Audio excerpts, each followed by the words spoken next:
मंत्री शिक्षा मंत्री निर्वाचन मंडली उमरकोट गस्त आसते आज झरिका निर्वाचन मंडली से गस्त सारिक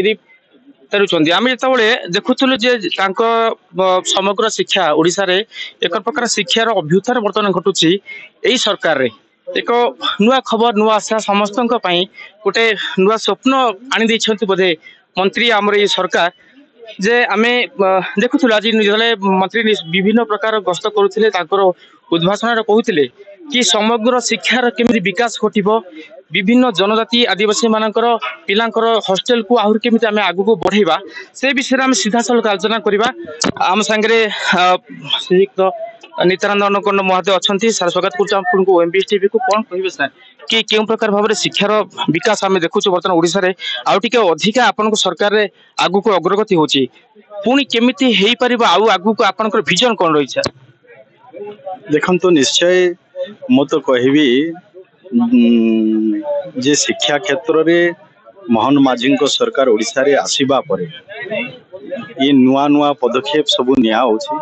जहा फल रे शिक्षा क्षेत्र गोटे वैप्लविक परिवर्तन आसी पारिबो। ओडिशा राज्य रे जातीय शिक्षा नीति लागू हेई नथिला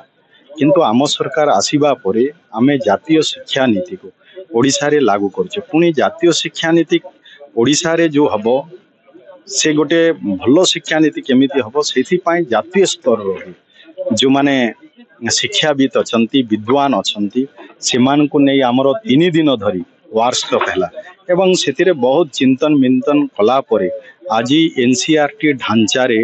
आम ओडिशा रो पाठ्यक्रम प्रस्तुत होची एनो सेतिरु भी आम पिला मानकर आवश्यकता आगामी दिन रे आवश्यकता को दृष्टि रे रखी जो जातीय शिक्षा नीति रे पाठ्यक्रम रो व्यवस्था करा जाउची जहा कि आगामी दिन रे आम पई जो चैलेंज होची से चैलेंज रो आमे केमती सम्मुखीन हेई परिबा आम पिला माने भलो करि परिबे आजिरो दिन रे जो विश्व स्तर रे जो शिक्षार आवश्यकता रही से आवश्यकता को बेस करी आजिर शिक्षा नीति होउछि सेथिपाई जेमती द्वंद्वामूलक शिक्षा नीति कथा द्वंद्वामूलक शिक्षा कथा कहंतु डिजिटल शिक्षा कथा कहंतु आम पिला माने स्कूल लेवल रे केमती से माने द्वंद्वामूलक शिक्षा रे तांकर दक्षता विकास करिवे एवं जेतेबेले तांकर पाठ पढ़ा सरिला पाठ पढ़िबा सरिबा परे भी से माने केवल चाकरी उपरे निर्भर न करी से माने केमती आत्मनिर्भरशील हो पारिबे निज गोड़े निजे ठिया हो पारिबे निज पाई निजे व्यवस्था करि पारिबे से भली शिक्षा वर्तमान रो शिक्षा व्यवस्था रे रहिछि तेणु ता सहित भी आमे जदि देखिबा आज शिक्षक रो अभाव थिला आमे सरकार रे आसीबा परे ऐतिहासिक पदक्षेप नैछु गोटे दिन रे आमे 16,009 शिक्षक दैछु जहा कि ऐतिहासिक जो आमे 16,009 शिक्षक देलु जार कि तांकर जेतिके दरमा थिला कि कॉन्ट्रैक्चुअल सिस्टम थिला वर्तमान आम सरकार ताकू भी निष्पत्ति नेले शिक्षक माने जेतेबेले शिक्षक मानकर कोन जेतेबेले असुविधा रहबो नाही से माने पिला मान को ठीक भाव रे शिक्षादान करिवे सेथि पाई तांकर जो कॉन्ट्रैक्चुअल व्यवस्था को भी वर्तमान सरकार उच्छेद करबा पाई निष्पत्ति नै जे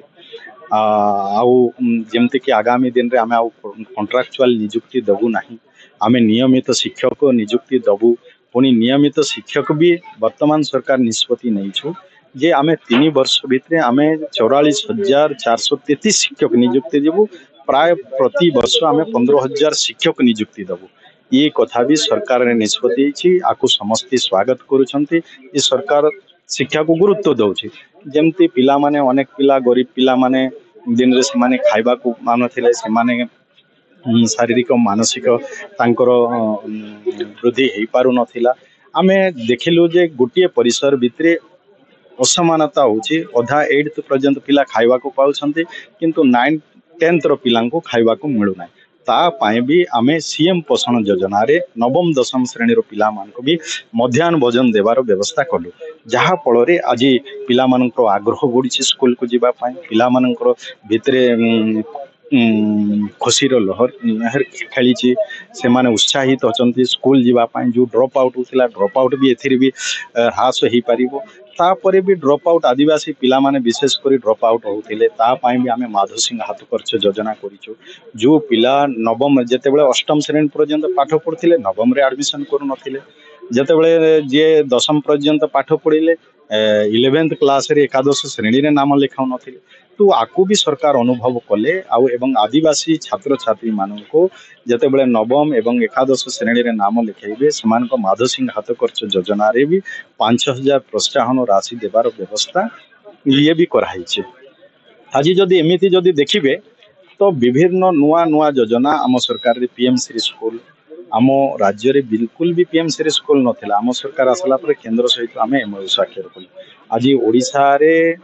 ଆମେ ପ୍ରଥମ ପର୍ଯ୍ୟାୟରେ 462 ତାପରେ ଆଉ 300 ଏମିତି 762 ଗୋଟି ପିଏମ ଶ୍ରୀ ସ୍କୁଲ ପାଇଲୁ ଯୋଉଠିକି ଅତ୍ୟାଧୁନିକ ଶିକ୍ଷା ବ୍ୟବସ୍ଥା ରହିବ ଯୋଉଠିକି ପିଲାମାନେ ଗୁଣାତ୍ମକ ଶିକ୍ଷା ପାଇପାରିବେ। ଆଜିର ଆମର ଯୋଉ ଚ୍ୟାଲେଞ୍ଜ ଅଛି ସେ ଚ୍ୟାଲେଞ୍ଜକୁ ବି ଆମ ପିଲାମାନେ ଫେସ୍ କରିପାରିବେ ସେ ପ୍ରକାର ବ୍ୟବସ୍ଥା ଆଜିର ଶିକ୍ଷା ବ୍ୟବସ୍ଥାରେ ଅଛି। ତା ସହିତ ବି ମାନନୀୟ ମୁଖ୍ୟମନ୍ତ୍ରୀ ପ୍ରତି ପଞ୍ଚାୟତ ଯୋଉଟାକି ପ୍ରାଥମିକ ଶିକ୍ଷା ବ୍ୟବସ୍ଥାକୁ ସୁଦୃଢ଼ କରିବା ପାଇଁ ବର୍ତ୍ତମାନ ଗୋଦାବରୀଶ ଆଦର୍ଶ ପ୍ରାଥମିକ ବିଦ୍ୟାଳୟ ରାଜ୍ୟର 6,794 ପଞ୍ଚାୟତରେ ଗୋଟିଏ ଆଦର୍ଶ ବିଦ୍ୟାଳୟ କରିବା ପାଇଁ ନିଷ୍ପତ୍ତି ନିଆଯାଇଛି। ଭଲ ଭିତ୍ତିଭୂମି ସହିତ ସେଠିର ଶୈକ୍ଷିକ ବାତାବରଣ ସେଠିର ଯୋଉ ଆଦର୍ଶ ଶିକ୍ଷକ ଯେମିତିକି ପିଲାମାନେ ଗୋଟେ ପିଡର ସ୍କୁଲ ହବ ଗୋଟେ ପଞ୍ଚାୟତର ସେ ସ୍କୁଲ ଯୋଉ ସ୍କୁଲରୁ କି ଆଦର୍ଶ ପିଲା ନିର୍ମାଣ ହେଇପାରିବେ ସେ ପ୍ରକାର ବ୍ୟବସ୍ଥା ପ୍ରାଥମିକ ଶିକ୍ଷା ବ୍ୟବସ୍ଥାକୁ ସୁଦୃଢ଼ କରିବା ପାଇଁ ଆଜି ସରକାର କରୁଛନ୍ତି। ତା ସହିତ ବି ଆମର ଯୋଉ ଶିଶୁ ବାଟିକା ଖୋଲି ନଥିଲା ଆଜି ଆମେ 45,000 ସ୍କୁଲରେ ଆମେ ଶିଶୁ ବାଟିକା ଖୋଲିଛେ। ଶିଶୁ ବାଟିକା ଖୋଲିଲୁ ଏବଂ ତା ସହିତ ପ୍ରବେଶ ଉତ୍ସବ ଖଡ଼ିଚୁଆଁ ଉତ୍ସବ ବି ପ୍ରତି ପ୍ରାଇମେରୀ ସ୍କୁଲରେ କରିଛେ ଏବଂ ସେଇ ପ୍ରାଇମେରୀ ସ୍କୁଲ ମାନଙ୍କରେ ବର୍ତ୍ତମାନ ଯୋଉଠି ଆମେ ଶିଶୁ ବାଟିକା ଖୋଲିଛେ ରାଜ୍ୟର 45,000 ସ୍କୁଲରେ 45,000 ସ୍କୁଲରେ ଆମେ ଶିଶୁ ସେବିକା ଦେବାର ବ୍ୟବସ୍ଥା କରିଛେ। ସାର୍ ଆଉ ଗୋଟେ କଥା ମୁଁ ଆପଣଙ୍କୁ ପଚାରିବି ପୁରା ଓଡ଼ିଶାର ଯୋଉମାନେ ଶିକ୍ଷକ ମାନେ ବର୍ତ୍ତମାନ ଆମକୁ ଆଜି ଦେଖୁଛନ୍ତି ଆପଣଙ୍କୁ ଶୁଣୁଛନ୍ତି କିଛି ଶିକ୍ଷକ ଯୋଉମାନେ କି ଏବେ ରେଗୁଲାର ହେଇନାହାନ୍ତି ଯୋଉମାନେ କି ଓଟିଟି ପରୀକ୍ଷାରେ ଯୋଉମାନେ ଉତ୍ତୀର୍ଣ୍ଣ ହେଇନାହାନ୍ତି ଯୋଉ ଶିକ୍ଷକ ମାନେ ତାଙ୍କ ମନରେ ଗୋଟେ ଅସୀମିତ ପ୍ରଶ୍ନ ଆସୁଛି କି ସେମାନେ ଏଇ ସରକାର ସେମାନଙ୍କୁ ରେଗୁଲାର କରିବ ତ ସେମାନେ ପୁଣି ଥରେ ଯୋଉ ଶିକ୍ଷକ ମାନଙ୍କୁ ସମାନ ଦରମା ସମାନ ଶିକ୍ଷକତା ଯୋଉ ଦାବି କରୁଛନ୍ତି ସେଥିରେ ସେମାନେ ଅନ୍ତର୍ଭୁକ୍ତ ହେବେ। ଦେଖନ୍ତୁ ଶିକ୍ଷକ ମାନଙ୍କର ବହୁତ ଦିନ ଧରି ଏ ସମସ୍ୟା ରହିଛି ଆଜିର ସମସ୍ୟା ନୁହେଁ।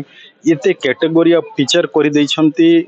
କି ଟିଚର ଅଛନ୍ତି ବୁଝିବାଟା ବି ଇଏ ବି କଷ୍ଟ ହଉଛି। ତେଣୁ ଆମ ସରକାର ତାକୁ ଯୋଉ କ୍ୟାଟେଗୋରୀକୁ ବି ଆମ ସରକାର ମିନିମାଇଜ କରିବା ପାଇଁ ବି ଚେଷ୍ଟା କରୁଛେ। ଆମ ସରକାରରେ ଯେମିତି ମୁଁ ଯୋଉ ଆପଣ କହୁଥିଲେ କି ଓଟିଇଟି ବର୍ତ୍ତମାନ କୋର୍ଟ ସୁପ୍ରିମକୋର୍ଟ ସର୍ବୋଚ୍ଚ ନ୍ୟାୟାଳୟ କଲାଣି ଯେ ଟିଇଟି ବାଧ୍ୟତାମୂଳକ ବୋଲି ସେ କହିଛି କିନ୍ତୁ ଆମ ସରକାର ତା ଉପରେ ବି ଆମେ ନିଶ୍ଚୟ ଆମେ ତାକୁ ତର୍ଜମା କରିବୁ ଯେହେତୁ ଶିକ୍ଷକ ମାନଙ୍କର ବି ଗୋଟେ ସ୍ୱାର୍ଥ ରହିଛି ଶିକ୍ଷକ ମାନଙ୍କ କଥା ବି ଚିନ୍ତା କରିବାର ବି ଆବଶ୍ୟକତା ରହିଛି। ସେ ଦିନରେ 2011 ପୂର୍ବରୁ ଯୋଉ ଟିଇଟି ବ୍ୟବସ୍ଥା ଏସବୁ ନଥିଲା ସେତେବେଳେ ସେମାନେ ନିଯୁକ୍ତି ପାଇଥିଲେ। ଏବେ ଯେହେତୁ ସେତେବେଳର ଅଲଗା ଥିଲା କିନ୍ତୁ ଆଜି କୋର୍ଟ ତାଙ୍କୁ ଅଲଗା କହୁଛି ଯେ ଟିଇଟି ବାଧ୍ୟତାମୂଳକ କଥା କହୁଛି। ଟିଇଟି ବାଧ୍ୟତାମୂଳକ ଯେହେତୁ କୋର୍ଟର ରାୟ ଅଛି ଆମେ ଆକୁ ବିଚାର କରୁଛୁ ଆଉ ଆମ ଟିଚର ମାନେ ବି ଓଟିଇଟି କେମିତି ସେମାନେ ଏକ୍ଜାମ ଫେସ୍ କରିବେ ଏବଂ ଏକ୍ଜାମ ଦେଇକି ସେମାନେ ପାସ୍ କେମିତି କରିବେ ଆମେ ସ୍ପେଶାଲ ଓଟିଇଟି ର ବ୍ୟବସ୍ଥା କରିଛେ। ଗୋଦିନରେ ଦୁର୍ଭାଗ୍ୟଜନକ ଭାବରେ ଏକ୍ଜାମଟା ହେଇପାରିନଥିଲା କିନ୍ତୁ ଏବେ ଆସନ୍ତା 27 ତାରିଖରେ ଆମେ ସ୍ପେଶାଲ ଓଟିଇଟି ଏକ୍ଜାମ କରୁଛୁ ଆଉ ସ୍ପେଶାଲ ଓଟିଇଟି ଏକ୍ଜାମ ଯେତେବେଳେ ସେମାନେ ଆପିୟର କରିବେ ମୁଁ ଆଶା କରୁଛି ନିଶ୍ଚୟ ସ୍ପେଶାଲ ଓଟିଇଟି ଏକ୍ଜାମରେ ବି ଟିଚର ମାନେ ସେମାନେ ପାସ୍ କରିବେ ଏବଂ ଆଗାମୀ ଦିନରେ ବି ସେମାନଙ୍କ ପାଇଁ ଆମେ ନିଶ୍ଚୟ ଚିନ୍ତା କରୁଛୁ। ଆଜି ଯେଉଁ କଥା କହୁଥିଲେ ଯେଉଁମାନେ ବି ଆଜି ସରକାର ଯୋଉ ନୂଆ ନିଷ୍ପତ୍ତି ନେଉଛି ଆମେ କଣ୍ଟ୍ରାକ୍ଚୁଆଲ କରିବୁ ନାହିଁ 1/1/2006 ପୂର୍ବରୁ ଜୁନିୟର ଟିଚର ଯୋଉମାନେ ଅଛନ୍ତି ସେମାନଙ୍କୁ 1/1/2006 ପରେ ଆମେ ସେମାନଙ୍କୁ ରେଗୁଲାର କରିବୁ। ଏ ସବୁ କଥା ନୂଆ ନିଷ୍ପତ୍ତି ହଉଛି ନିଶ୍ଚୟ ଶିକ୍ଷକର ଯୋଉ ସମସ୍ୟା ଗୁଡାକ ଅଛି ଆଗାମୀ ଦିନରେ ଆମେ ତାକୁ ବି ସମସ୍ୟାର ସମାଧାନ କରିବା ପାଇଁ ପ୍ରୟାସ କରିବୁ। ଧନ୍ୟବାଦ ସାର୍। ଦେଖନ୍ତୁ ଯେମିତି ଭାବରେ ସରକାର ବି ନୂଆ ଏଇ ଭିତରେ ଆମେ ମାନ୍ୟବର ମନ୍ତ୍ରୀଙ୍କ ସାଙ୍ଗରେ କଥା ହଉଥିଲୁ ମାନ୍ୟବର ମନ୍ତ୍ରୀ ତାଙ୍କର ଉକ୍ତି ରଖୁଥିଲେ କି କେଉଁ ପ୍ରକାର ଭାବରେ ଶିକ୍ଷାର ବିକାଶକୁ ଆହୁରି ଅଗ୍ରଗତି କରିବା ପାଇଁ ଶିକ୍ଷାର ବିକାଶକୁ ଆହୁରି ଉନ୍ନତି କରିବା ପାଇଁ ଆବାସିକ ହଷ୍ଟେଲ ଆହୁରି ଅଧିକ କେମିତି ଖୋଲି ପାରିବ ସେ ବିଷୟରେ ମାନ୍ୟବର ମନ୍ତ୍ରୀ ସିଧାସଳଖ ଭାବରେ ତାଙ୍କର ଉକ୍ତି ରଖୁଥିଲେ। ନିଶ୍ଚିନ୍ତ ଭାବରେ ଆମେ ଆଶା କରିବୁ କି